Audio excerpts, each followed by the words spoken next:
Today we are going over 6 bottles that caught the attention of non-whiskey drinkers. This is interesting.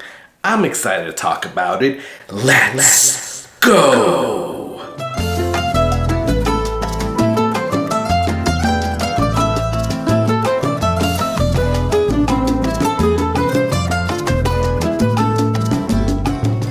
Hey, what's going on, guys? My name is Carlos. Thank you for joining me. Boom, boom, boom, boom. Here on the Whiskey Corner. Truly appreciate you guys stopping by, checking out the video, and checking out the channel. If you can see again, wearing the same shirt, I am standing up. And I like this. I like this little setup here. Let me know if you guys do as well. And while you're at it and commenting, let me know if you are not subscribed.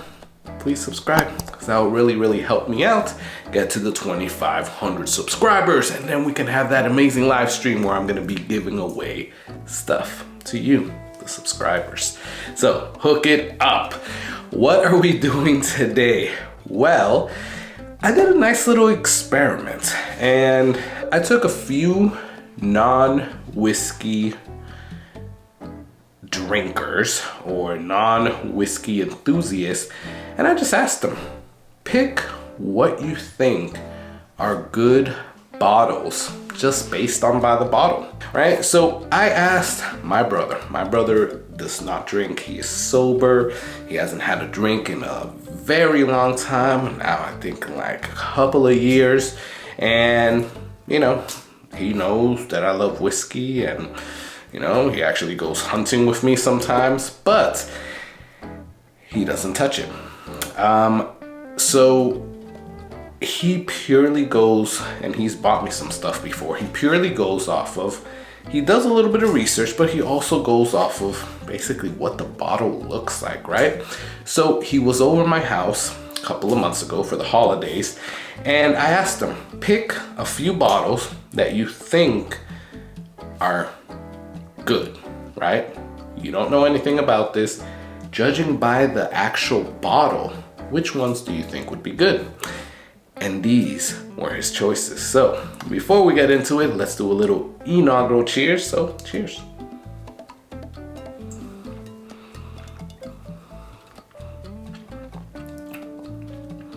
That's not bad. That's not bad at all. I still have to do a review for you guys about this one. But this one is on the list, and this one's kind of surprised me because I feel that this bottle is very minimalistic, if you say. And this is Frank August. So Frank August, honestly, I don't know too much about it. I saw Your Drinking Buddy, so shout out to him. Shout out, go check out his channel. It's really cool.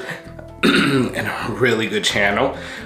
He did a review of this, and I went out and got it, and I like the bottle itself. I think it's very minimalistic, but it's a simple bottle, I feel. Yeah, it has some nice a little bling with this thing, and this is heavy as hell, and it just does look different, I'm not gonna say, but the fact that he picked this and he said, well, this has to be good because of the bottle, it was a little bit interesting. And what, it's like 50 bucks? So it just goes to show you, like, some of the more expensive ones don't necessarily say that they're good just because of their bottle, right?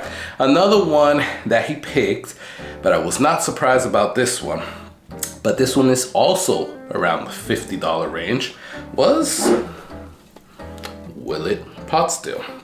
This one does not surprise me because, I mean, just look at this bottle.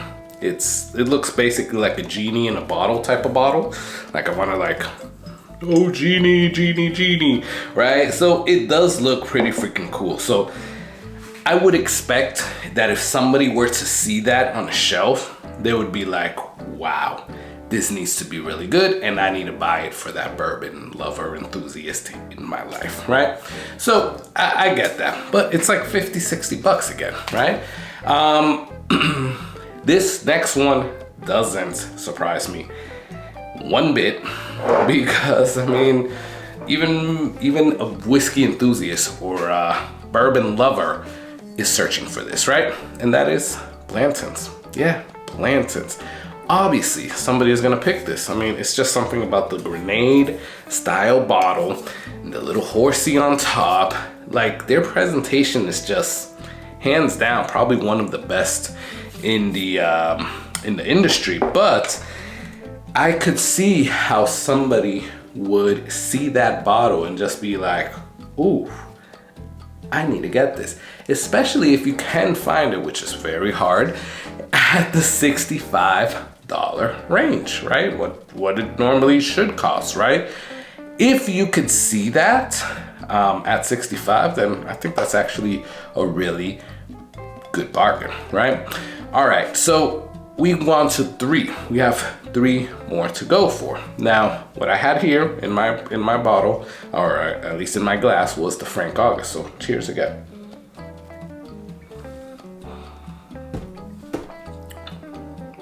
That's not bad, guys. It's not bad at all.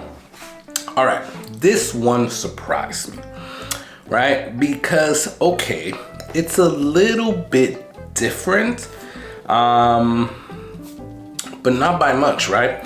So, Old Elk, yeah, I'm assuming it's because of the bottle stopper, you know? I mean, that does actually look that does look pretty freaking cool. But I was surprised when they picked this. I was like, really? Why? But he picked it, and he actually thinks that this is a good one. I'm not saying it's not a good one, but based on the bottle, I was surprised, because I don't think that's anything special. Again, the bottle stopper maybe had a lot to do with it, but either way, just the whole presentation, I'm like, that is interesting. This next one, I could see it a little bit, right? Because one, the name, but also all the little things that they added to it, I could see this, and that is Castle and Key. Castle and Key, right? So they have this nice little bottle stopper, kind of like the Frank August. They have this here.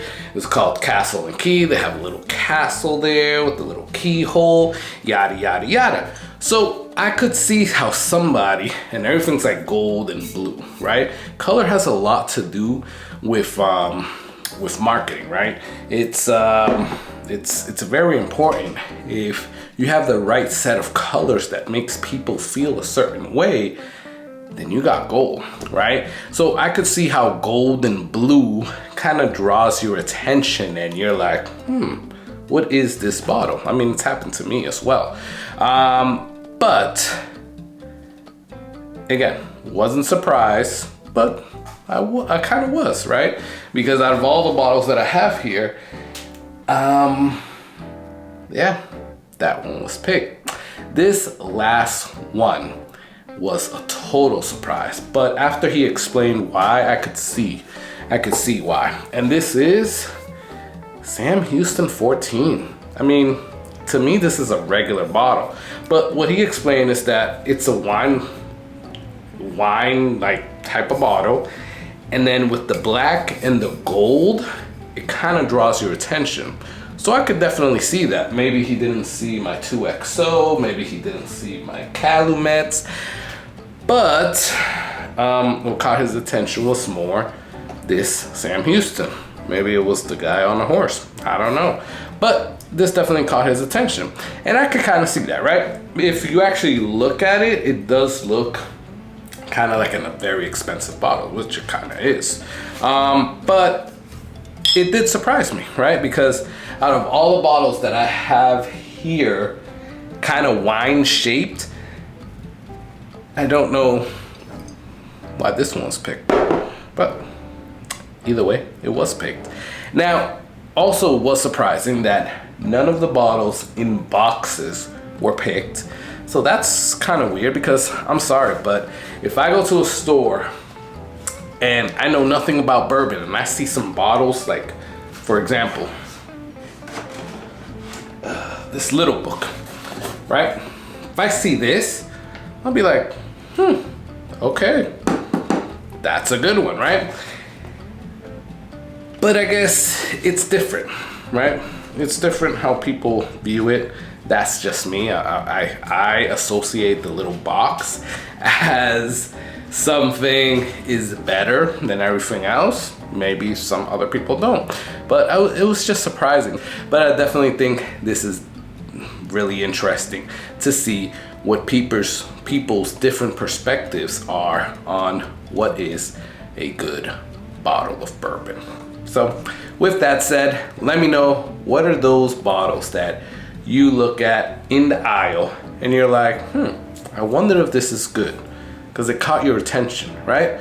What are those? Comment below. Would love to talk back and forth with you guys. Please leave that comment, like or dislike this video, as that would really help me out. Please subscribe, because that helps me out as well. Lastly, I'm gonna enjoy the little bit that I have of this Frank August, but I want you to enjoy that whiskey. Cheers.